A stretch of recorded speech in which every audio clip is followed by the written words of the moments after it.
should text Catherine.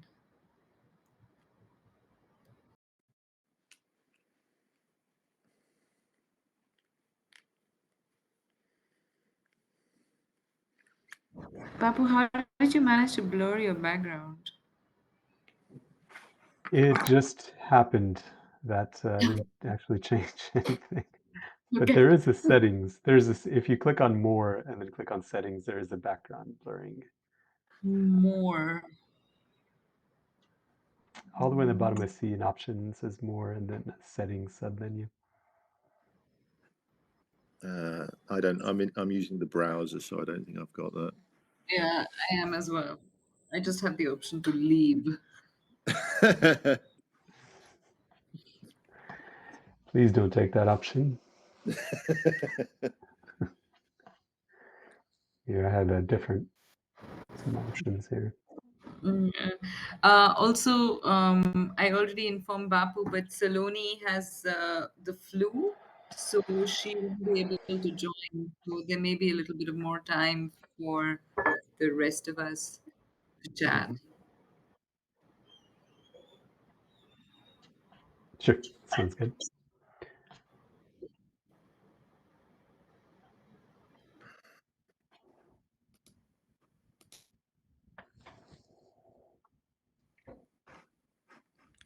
Are we told when to start? Or are we? We've just been left to our own devices. It's a self-organizing data cooperative conversation. Looks like there are 12 people in the room, or 9 besides us. So I don't know if one of them is the organizer. Yeah, I don't know.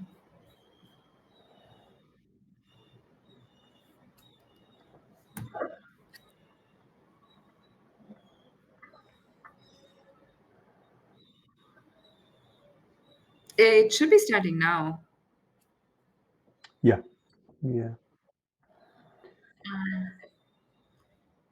I'm just gonna text Catherine. Yeah, Catherine sent an email saying that she can't get into the meeting. Oh shit.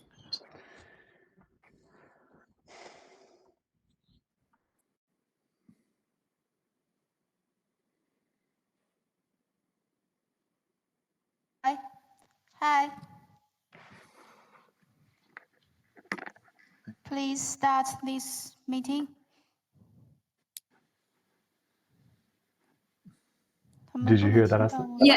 Yeah. Happy to. One of our panelists is having troubles with the platform. Is it possible to extend some tech support to her? Well, so can you send us her email? Yeah. Or maybe you three can start now, and because of the time. Yeah. Yes. I will. Can I put the her email in the chat? Well, what's wrong with her email? She cannot register or cannot log in. She was registered and login, and now it's telling her that the user doesn't exist.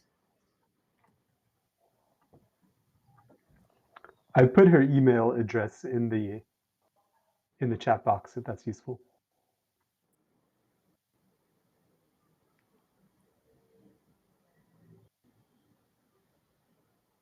Oh, I think she's on now. Oh no. Okay. Oh no. Yeah, no, she's not. Sorry. No, she's not on. That was my mistake. Please start.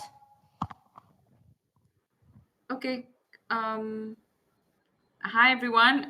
Welcome to this panel on data cooperatives, a real-world roadmap for social impact. While we wait for our third panelist to join, I'm happy to welcome my co-panelists and collaborators, Bapu Vetla from Data2X and Julian Tate from Open Data Manchester. We're also waiting for Catherine Vogel from the GIZ to join in, and hopefully she'll be here momentarily. But a quick introduction to the panel itself.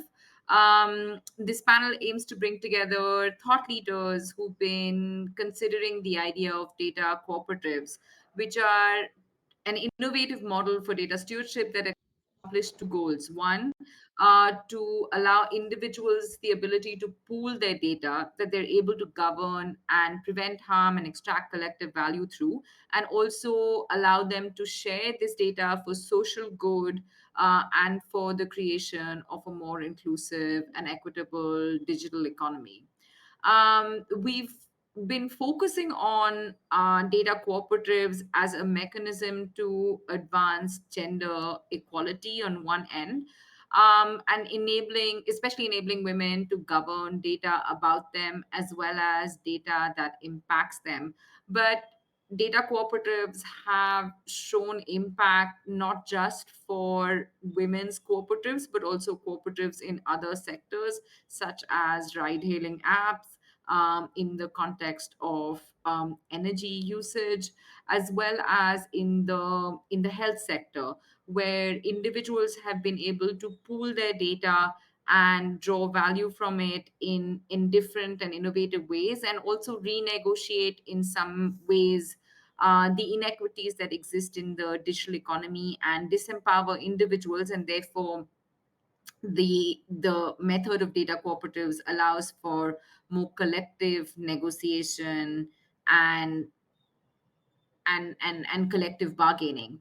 So this conversation is going to cover various aspects of data cooperatives, including identifying their value proposition, setting up mechanisms of co-design, and also we will be able to learn from a few live examples that my co-panelists will take us through. We will also discuss how data cooperatives can compete with private data platforms and work together with traditional cooperative mechanisms to share data more meaningfully. And so without further ado, I will start off with the questions, and I'll start off with Julian, which is, Julian, you've had a fairly long engagement with the cooperative movement, and I'd love to understand why you think cooperatives as a structure are important in the context of the digital economy, because often they're accused of being fairly archaic and perhaps irrelevant. So why is it important to think of cooperatives as important in this new fourth industrial revolution? Thank you, Asta, and thank you, everybody, for joining us today.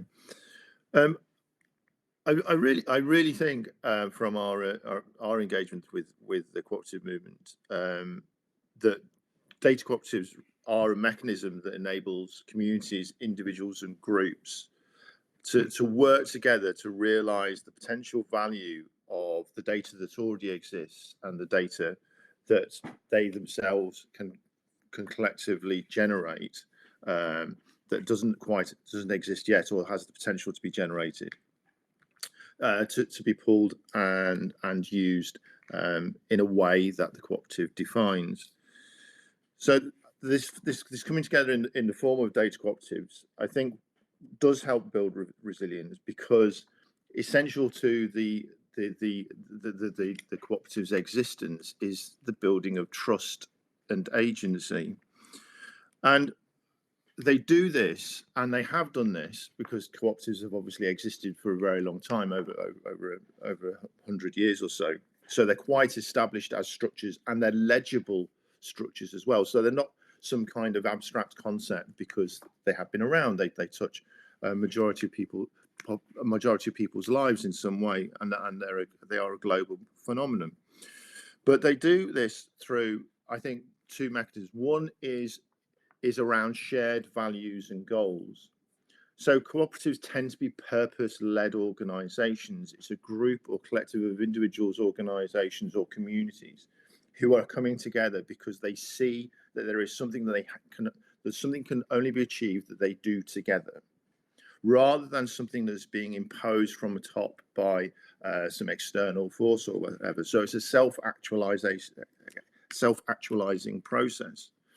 And cooperatives themselves, over their evolution over the past few hundred years, is that they have strong governance mechanisms, and strong governance mechanisms is essential for this agency because they're very, very democratic. So and these cooperative mechanisms come in many forms. So you can have kind of, I suppose, single stakeholder cooperatives where everybody has equal power within the cooperatives. They may all be data creators, data subjects, or they can be multi-stakeholder. So they can be data subjects who create data, but also people who may use data further downstream. And this is quite important because the mechanisms within the cooperative allow you to balance the different power relationships in an equitable way and allow people to make decisions together so that they kind of create that collective value. And so these mechanisms of governance and this shared value enables this trust. And this creates, we believe, more resilience because people are obviously invested in that process. They are able to, within the mechanisms of cooperatives, are the ability to kind of help people understand the value of their data, because collective understanding enables the value to be realized much more efficiently, we believe. And so by coming together and having greater understanding of data allows a more informed and more aware data flow. So there is an ability to create better contextual data around data, but also I think that there is an ability to ensure that because people understand the processes of that the collecting and sharing of data, that enables people to share data more freely because they have power and control over it. And I think this is essential for building resilience within the digital economy, especially at a community and individual member level. Thank you, Julian. That was a really wonderful explanation of what data cooperatives can do. I'd like to also welcome Catherine to the panel. I know you were having some tech troubles, but glad you've made it.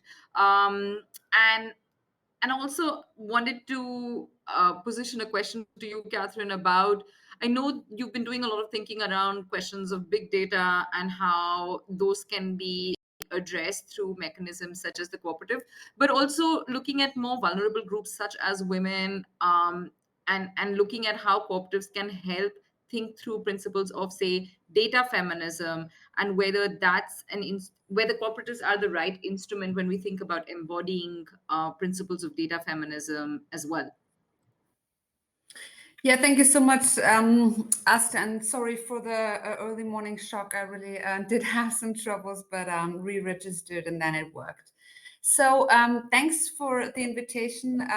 As always, it's a huge pleasure to be on a panel on these exciting topics of data cooperatives.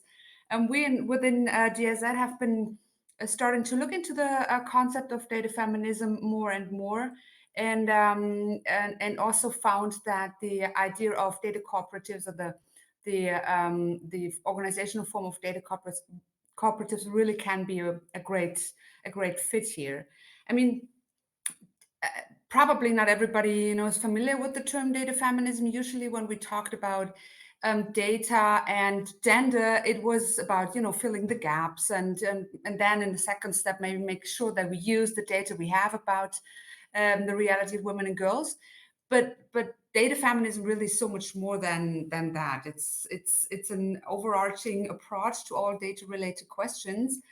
And we can't talk really about data feminism without mentioning Catherine D'Ignacio and Lauren Klein, I guess, who wrote that fundamental piece on data feminism and described these 7 principles of data feminism. And I think it's super important to stress still that the concept of feminism really is more than just about the equality between women and men. It's really an umbrella for advocating the rights of all marginalized groups. So, even if we do not talk about women's cooperatives, a data cooperative can still be a tool to implement data feminism, even though it's not about women really. It doesn't have to be about women, and that's super fascinating about it, I guess. And some aspects which had been already mentioned a little bit or touched a little bit on data feminism and data cooperatives is really the aspect of power. Two of those data feminism principles are about power. And the first one is examine power. So in our context of data cooperatives, we can think of using data to really better understand also the situation and the power of a group which has come together in a cooperative, for example. And in a positive sense, a cooperative which through pooling their data can show how powerful they are, and the individuals themselves, they can get access to financial resources, for example, support, etc., etc. In the negative example, they will know where they have to improve, they will know where they stand, etc. So the power aspect really can be tackled through them, or the making examine power, making power visible. And the second principle, also related to power, is in general, it's the challenging power aspect. So I mean, as we've already heard, cooperatives usually are owned and controlled by the members at the democratic organs, usually independently from the investment of each individual. So everybody has the same rights. So through pooling the resources, information, and cooperatives have a strong role in the value chain. For example, I've been working a lot with cocoa and coffee cooperatives in Africa and Latin America, and you could really see like this, what a difference the well-organized and data-informed cooperative can have with regards to the negotiation power with intermediaries along the value chain, for example. But also, definitely, I mean, in society, the voice of well-organized groups a lot better heard in political consultations and discussions, etc. So that's just two examples of data feminism principles, which can be met through the data cooperatives. Thanks, Catherine. And yeah, super valuable to think about the ability of cooperatives both to organize people, to empower them with this unique governance framework of allowing members to vote on various important decisions. And I think that based on both your comments, Catherine, and Julian's as well, the potential of data cooperatives is well acknowledged. But I wanted to turn to Bapu to try to understand, and I know, Bapu, we've been working on this in different ways to think of how do we build data cooperatives now. And there are a lot of challenges that come up in that moment of where ideas meet actual implementation. So can you talk to us about what the challenges might be of building and scaling data cooperatives? Sure. Thank you, Asta. And it's always a pleasure to be here talking about the subject. The first thing I think we should acknowledge is that there's a large theoretical conversation around data cooperatives. This is a subject that many people have been talking about for at least a decade more. And there seems to be a sense that this is an idea with a lot of potential, that on the face of it, there's no reason why the combination of a cooperative structure with a new asset class, digital data, can't work and should work. But at the same time, we only see a few real world examples. And those examples, some of them are more successful than others, but there hasn't been this huge boom in the scale and number of data cooperatives like we might have hoped with the richness of the theoretical conversation. And so I think to ask your question about what are the challenges, we can diagnose what are the reasons why only a few examples of data cooperatives currently exist. And if we can sort of back engineer overcoming those obstacles, we might find our way to catalyzing more examples. The first major constraint is, I think, something that's just common to cooperative ventures of any kind, which is a collective action problem, right? It's that the value of data is often immense when it's in pooled format. It may not be, certain kinds of data at least may not be that valuable when talking about individual level value, but when pooled, it greatly increases in value. So to get to pooling, you need this simultaneous or kind of close in time decision by a group of individuals to invest their time and energy in a project that may have present costs in terms of that time, energy, but the benefits are in the future. So that's the kind of classic collective action problem in time, where individuals have to bear short-term costs in order to experience the long-term benefits that comes from working together for mutual benefit. And when we look at the situation now, there's this startup problem where we know that cooperatives of all kinds, labor cooperatives, credit unions, have thrived through solidarity. So through networks, often transnational networks, and also through support from public sector institutions.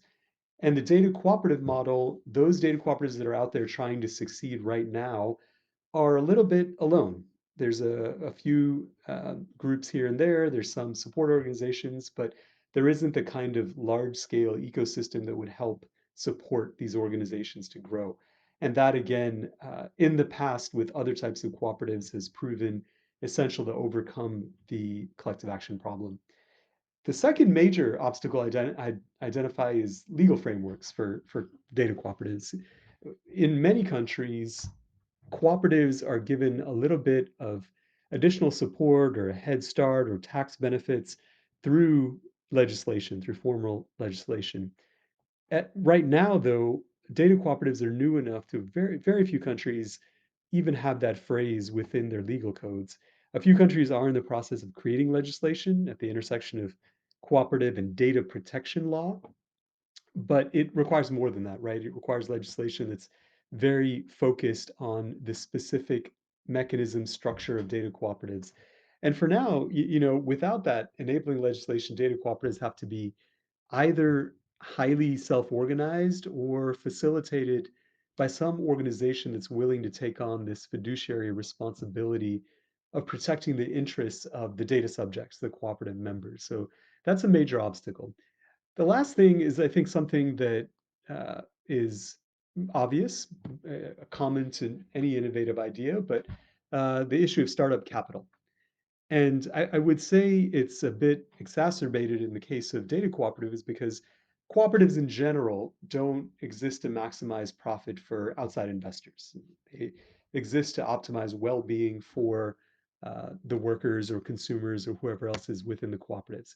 So startup capital has to come from either the individuals themselves, which is problematic if we're talking about data cooperatives started by low-income individuals, which is often for us the starting point in terms of affecting um, well-being at the same time we're advancing this data cooperative model, or it has to come from charitable actors like private foundations or public granting agencies.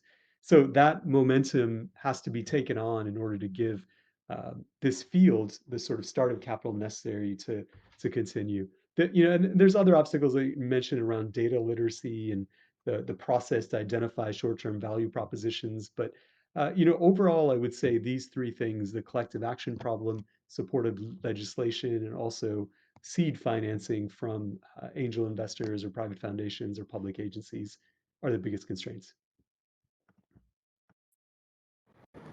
No, super helpful. And maybe this is a good time to turn to Julian, because Julian, you actually have delved into build what it takes to build a data cooperative, and we'd love to learn a little bit more about your experience building the energy data co-op that you worked on.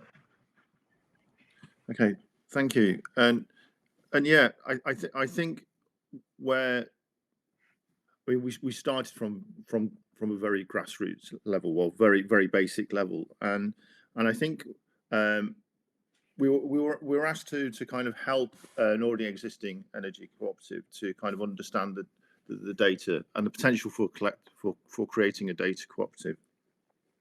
Due to the fact that we've been theorizing about this for a number of years, and it came from, and where we started was the realization, and I think many of us in the room will know this, that data to many people is a very abstract concept. It's an immaterial. It's almost like a byproduct of our everyday, and most people don't ascribe any value to it. But obviously,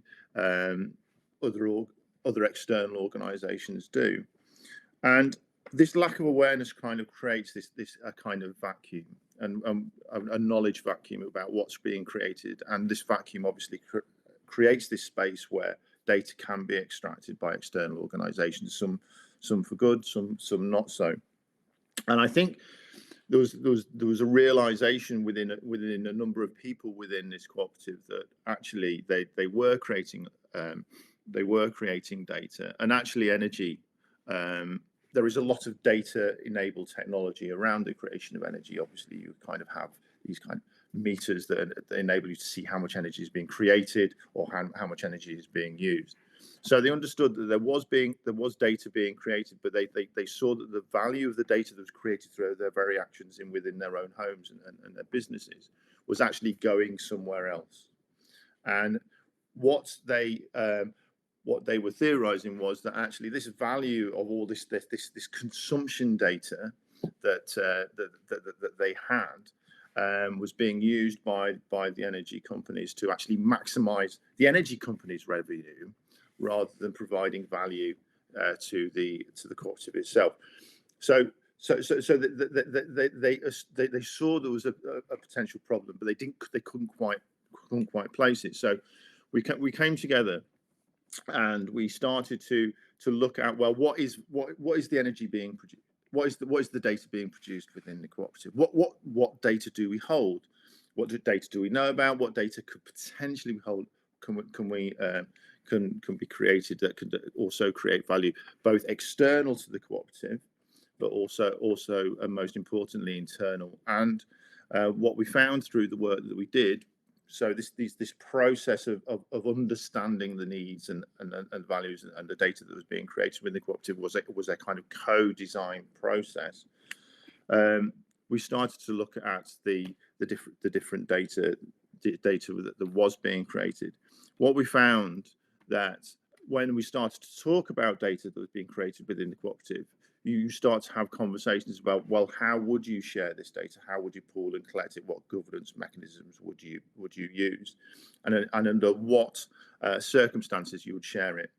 And what we found was quite interesting was because the people who were in the cooperative itself were already aligned in purpose and value, they had come together not only to help them reduce their energy costs, but also they'd come together because they saw that there needed to be a decarbonisation of the energy supply chain. And so through that kind of energy saving efforts and trying to share information amongst each other so that they could better use energy, that there was that value to be had.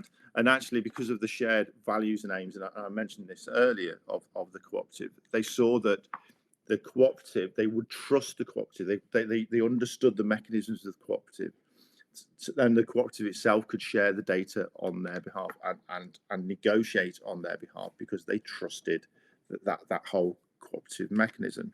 And so this led to lots of really, really interesting kind of almost like thought experiments, but these thought experiments within data cooperative kind of concept, but actually a number of these thought concepts have kind of analogues in the sense that cooperatives also are tend to have quite complex relationships, especially with other cooperatives.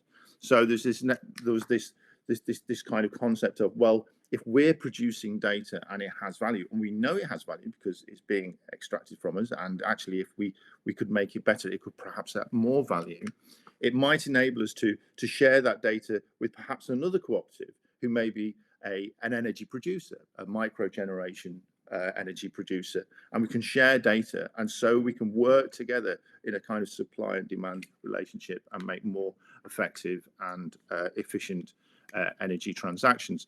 So we saw there was this great energy once you start to kind of talk about the data that is existent, or the data that can potentially produce.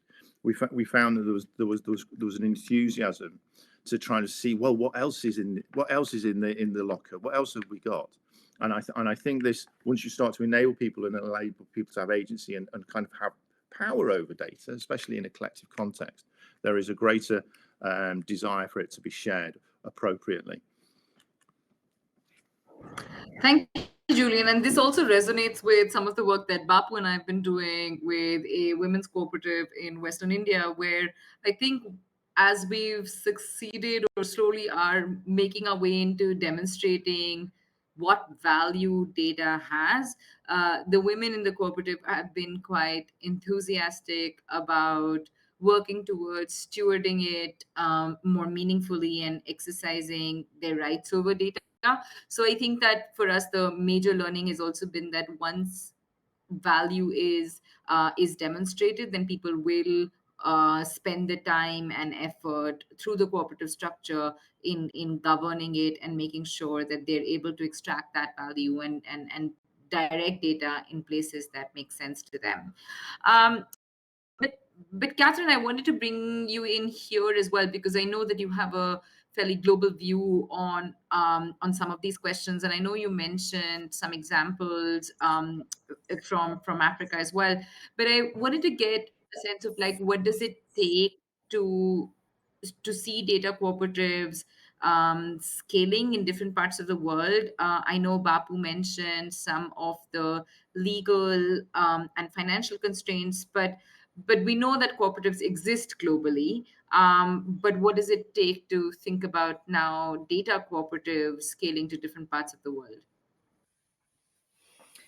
Yeah, thank you, Asta, and great to hear about the example we just learned about from Julian. I really love these concrete examples. I really think it's something we need, but I come to that in a second. But to your question, I mean, I'm somewhat hesitant to say that like a cooperative or data cooperative is a one-size-fits-all solution in all countries worldwide. I mean, in cooperatives in general in different parts of the world mean completely different things, right? I mean, in some cultures, they have even quite a negative connotation due to the history of cooperatives in that country. And also some do have, they more like a loose, well, they call themselves cooperatives, but like the management structures and stuff like that, they're just not the minimum requirements of you want to share data with. And but in general, I mean, the idea of combining an organizational form, a democratic organizational form with data makes so much sense to me. So when that's why we also tend to talk about, you know, a data layer to cooperatives, or we tend to talk about data layer to existing organizations, stuff like that. But I mean, apart from the overarching field of development cooperation on international development cooperation which is, you know, many things Bapu was referring to, which is, you know, like supporting that a cooperative is a trustworthy structure, supporting a stable environment for cooperatives to grow, political, financial environment, access to finance, of course, and all these things. Which is, I mean, general development cooperation or traditional development cooperation activities. What I think could be or should be done is first, I mean, like what Bapu was saying, like, I mean, make it a reality. I mean, just support the setup of the cooperatives and the organizations. There has been such a long discussion on data cooperatives, but we haven't seen, as Bapu was mentioning, many practical examples. I do share Bapu's idea that there is kind of like a momentum now, and there is quite some some attention to it. So we really shouldn't let it pass. What could be also our role in international development cooperation is the evaluation of it. I mean, just be there while it starts, while it grows, evaluate it, improve it, and then see if this is something where what can be scaled, and under what circumstances. How do you need to adapt it to other cultures, etc., etc. So that's another one. And then thirdly, and I just can't leave that point aside, coming from a very feminist approach, is, I mean, really, I think we should raise the bar. I mean, I think whatever it comes to development cooperation, and it is being backed by Germany's feminist development cooperation approach, is that we should be guided by it should be guided by feminism and the data feminism principles, which means whatever we do, we should look at like that we don't use binary, that we have an intersectional lens, that we always question why some of the data is being collected or pulled, that we of course make sure that cooperative members have full control over the data, but also, you know, the embrace pluralism principle, which makes sure that you have to ask whose input is going to into the decisions of how the data is being used and displayed. Is this a pluralistic approach to that decision process? And I mean, lastly, and that's, I mean, a very personal comment, and maybe more critical comment in terms of international development cooperation. I mean, feminism is a post-colonial approach as well. So whatever we do, we can't afford to support a mechanism or an organizational structure which will forever be heavily dependent on donor money. You know, we really have to look at the self-sustaining aspect of cooperatives and data cooperatives. And I mean, if I think it through until the very end, I mean, it's probably not even me who should answer that question, but it should be like our partners in our so-called target group.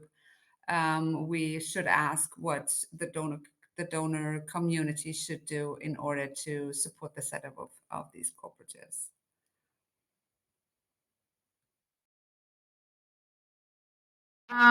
Thank you so much, and that's really helpful. And I think that it's heartening also to see that an international development organization like GIZ is thinking critically about data cooperatives as a mechanism. I know that international development over the years has engaged with cooperative structures. So it is interesting to see that, like you said, Catherine, adding that data layer now is becoming more and more a real conversation.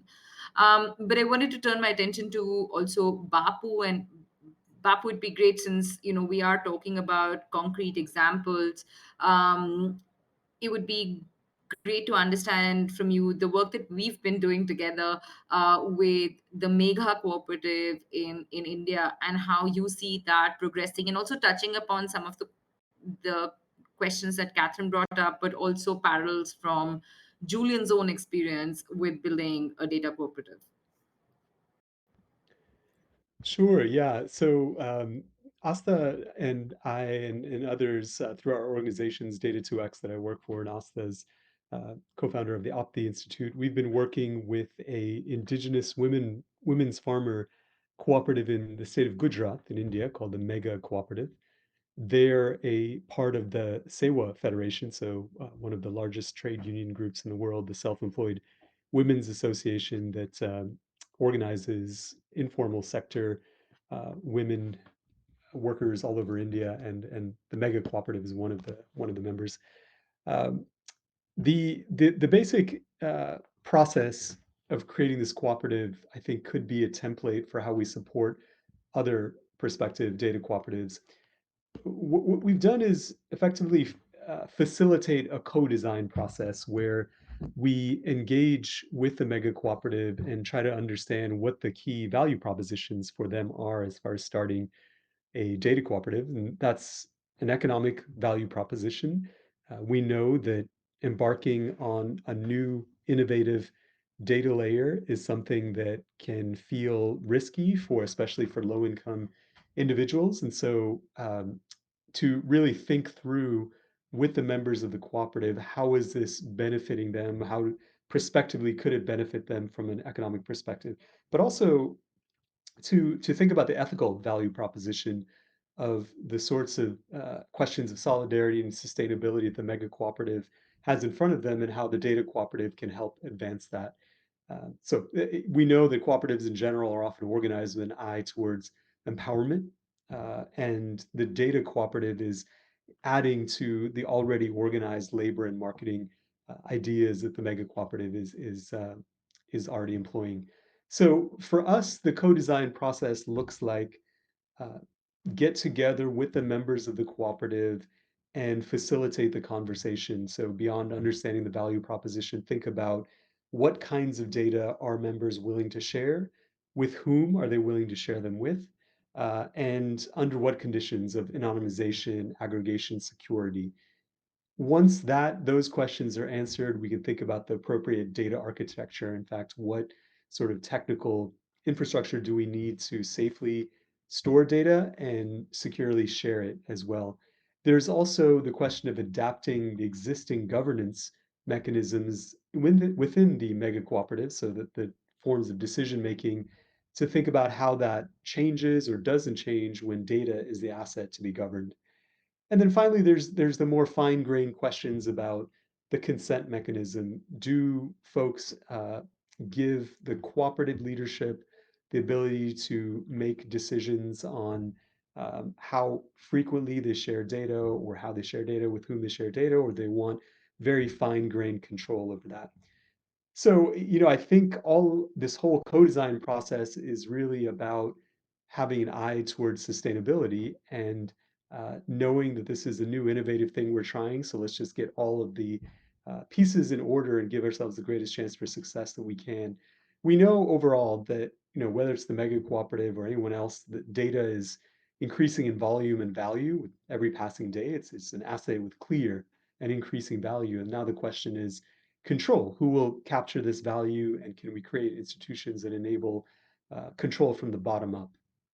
And when we think about this facilitation process with Mega, we're also trying ourselves to figure out, we're also learning about what is the kind of support that outside organizations can most helpfully provide to catalyze data cooperatives. We think that this process that we're engaging in could be the template for a data cooperative incubator. They can help ease all the constraints we've been talking about today. An institution that facilitates the process of co-design, helps secure startup financing, and provides support in designing the technical and governance infrastructure. Um, and I also think that to really model what can be done, uh, organizations like ours should start thinking about how we launch data cooperatives of our own, because we know that we want to support and catalyze those grassroots cooperatives. We also know that there's certain types of data that have broad scale importance, that have transnational importance. In fact, um, we have been thinking about, how do you start a well-resourced proof of concept at scale that builds momentum for the data cooperative economy as a whole. And we think about issues like migration across borders, whether it's forced migration or labor migration, and how digital data, if it's pooled at scale, can give a sense of those movements and help, both on a national level and transnational level, support those flows of migration in ways that are supported to both sides, both countries. There's also climate data, where we know we need both micro scale, regional scale, and large scale data on how the climate is changing, and what ecosystem services can help mitigate and adapt to the changes in climate. It's very much a data question. It's hard to design, let's say, ecosystem services payment schemes, or design climate policy without more pooled data. There's other applications that are transnational in nature around human rights.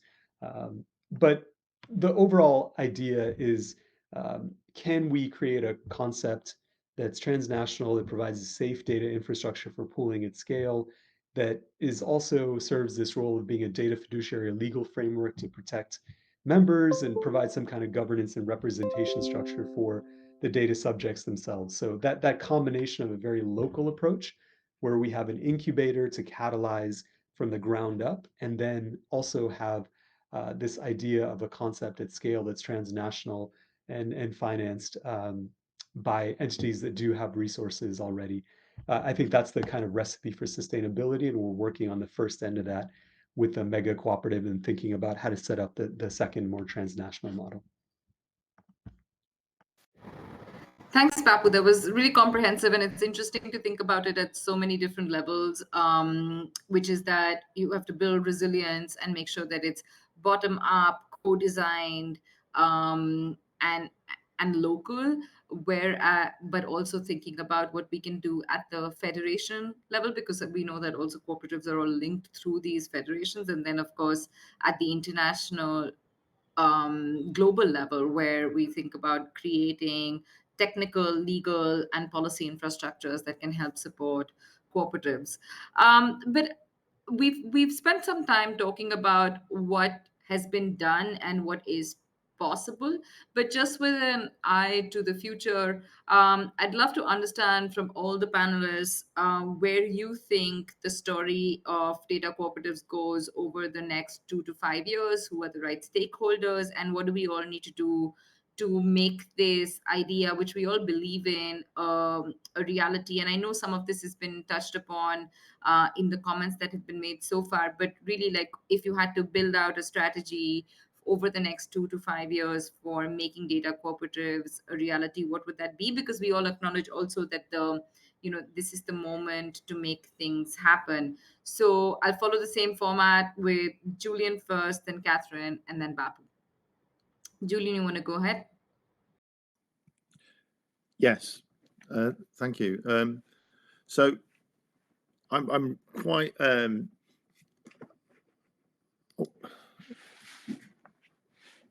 sorry, I just had connection issues there. So I do think the next two to 5 years will be really interesting, in that I think that I go from this kind of being quite positive about the potential of data cooperatives to kind of then going kind of, oh no, it's not going to work. But I do believe that as more and more people become aware of data and its value, I mean, we are starting to create. There is starting to be a data economy that has become more known. That people will start to wonder, will start to think about how data is being used and how it is being created, and I think that and when people see that actually perhaps data is not being used in ways that they would prefer, that is perhaps being used potentially against them, that may actually create some kind of pressure to enable people to come together. I think that the potential for data cooperatives, especially within complex environments, is quite interesting. I think that we know that cooperatives, people coming together, can protect the interests of those people in a way, such as you get smaller producer cooperatives in say in agriculture, etc. I think that this may also happen within data cooperatives, and we've done a little bit of work with regards to complex chains and complex supply chains, and is there a potential of actually data cooperatives being a key component in complex supply chains? So if you have say producers at one end and consumers at another end, but these kind of transnational exchanges, if a data cooperative is a part of transnational those components of that transnational exchange, can it help draw down value from the end of the chain? So if you've got kind of garment workers or such within a cooperative that produces data that is needed at some further point down in the chain, does that give them power to enable them to negotiate for better conditions, better return for the goods that they produce? And I think as data starts to enable these more complex chains around the world, I think that there is potential to value, especially when you're looking at different kind of stakeholder models. And I think, and I'm going to refer back to something that I said earlier.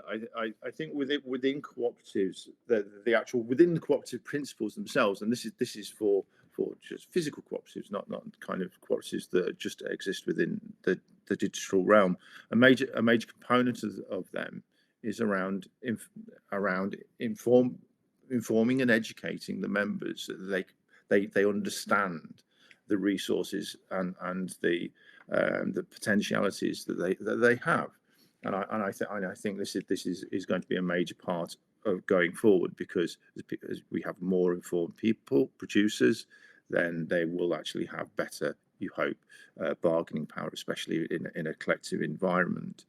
So I think the next 2 to 5 years is, as organisations such as Aapti Data2X, other people who are other people working within the data cooperative space, starting to realise and conceptualise these from these kind of green shoots of what's happening within the data cooperative movement. We will then start to be able to kind of put into place what is needed so people can start to create their own data cooperatives, because at the moment it's kind of it's quite a disparate and I wouldn't necessarily say a challenging environment to set them up. It's just that because there's this kind of abstract nature of data, people don't understand the value. We need to kind of create some kind of pathway so people kind of understand, at least consider the process of creating data cooperatives. And I think that will be really important over the next 2 to 5 years. Thank you, Julian.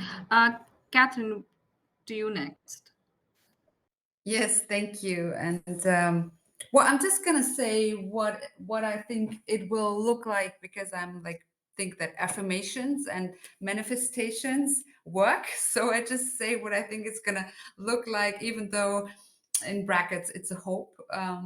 But that would be my take. So first of all, we're going to make this a discussion on the ground. I mean, a discussion with our partner organizations, with our political partners in development cooperation.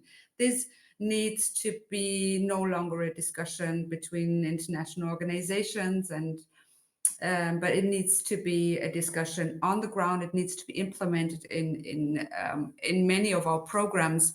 Whenever we do work with cooperatives, we will just, put the data layer on it. It's just, that's just going to be our new default idea, at least. Secondly, I think the issue with data is that, like, people still think it's so much of an own discipline. So, you come from data science, you talk about data, but you don't really talk about data plus agriculture, data plus energy, data plus women's rights, etc. So we need to bring that data discussion out of a silo and really bring it, mainstream it into whatever we do in our programs. And that's what's going to happen. So that's my second manifestation. The third one, and I think that was mentioned by mentioned by Bapo and Julian as well.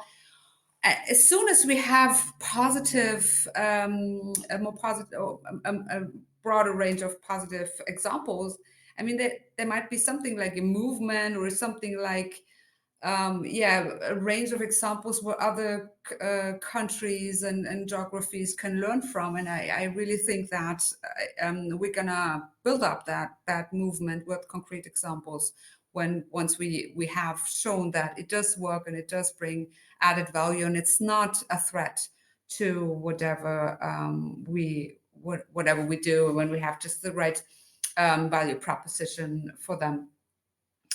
And then again, with something which I was mentioning at the beginning, just really find examples of data cooperatives in very different areas. I love the idea of energy, but agriculture is a very common one, but there's so many more. So just really scale it also with regards to the sectors we work in, I think is a precondition so that this can really be a successful methodology, however you want to name it, for development cooperation, for impact in our partner countries. Thank you for that, and I really like the idea of manifesting this movement into existence. And Bapu, to you now. Yeah, no, I really like what Catherine said, both in terms of, we have already been working with cooperatives.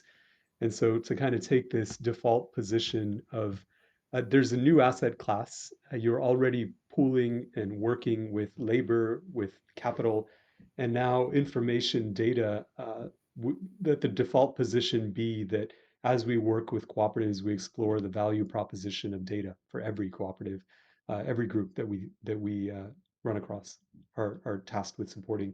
And the other thing, I think Catherine spoke about data as having become its own specialty, it's data science, its own profession, and that's had perhaps the unintended effect of making sure that we understand the purpose of our engagement with data. And so certainly, as Catherine said, thinking about as a matter of course in any sector that we're working in, do we have the data? How do we obtain the data? What does the data tell us? What doesn't it tell us? Instead of sort of seeing the data in isolated as a value in itself, it's more about helping us to answer these questions. I also think, we maybe have highlighted the power of data, not just in the last 10, 20 years, not just because it's a new asset class, because it's growing in value, et cetera, but also because it's sort of safe, right? It continues this pattern of techno optimism in a way of, these technologies will save us without having to engage with the real questions of power that underlie global inequality, that underlie ecosystem degradation. And that's why I think tying feminism to data cooperatives is really powerful, because really the feminism keeps our attention on power. And so instead of speaking about knowledge gaps to be filled, we can talk about who controls the data and what are the impacts of that control. I think it does have the potential to pose and potentially answer some uncomfortable questions about inequalities of power, but we have to be, I think, very intentional about bringing those questions up. So, in terms of a prognostication about the future, I think we've sort of all in this conversation laid out the various roads it can go. I think that we're in a very fraught time where whether it's migration, forced migration, or climate change, inequity, infectious disease, we recognize that major reforms to our institutions are necessary. And data cooperatives mixed with these questions of power, this feminist discourse, I think, has the power to open up space for alternative solutions and what hasn't been working so far.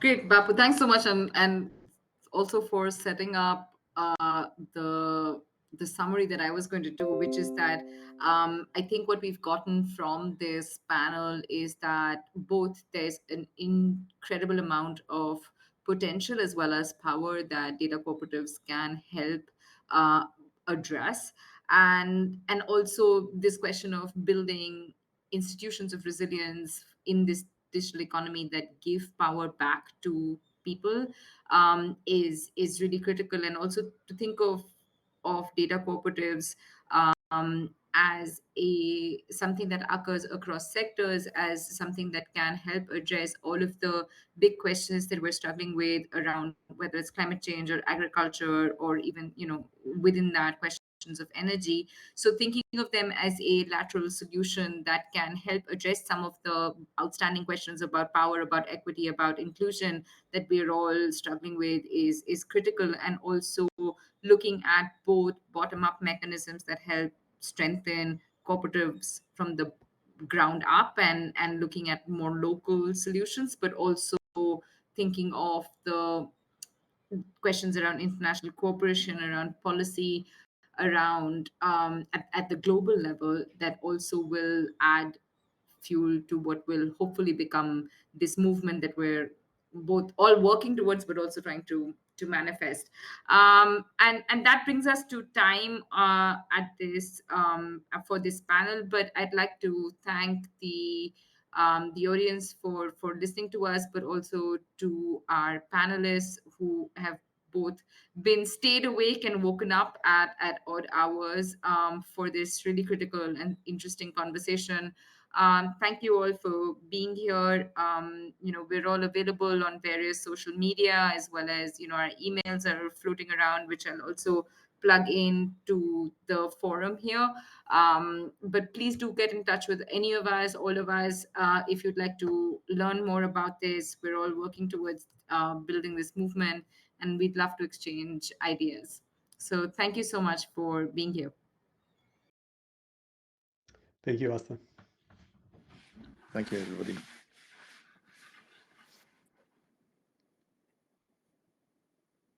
Thank you. Bye.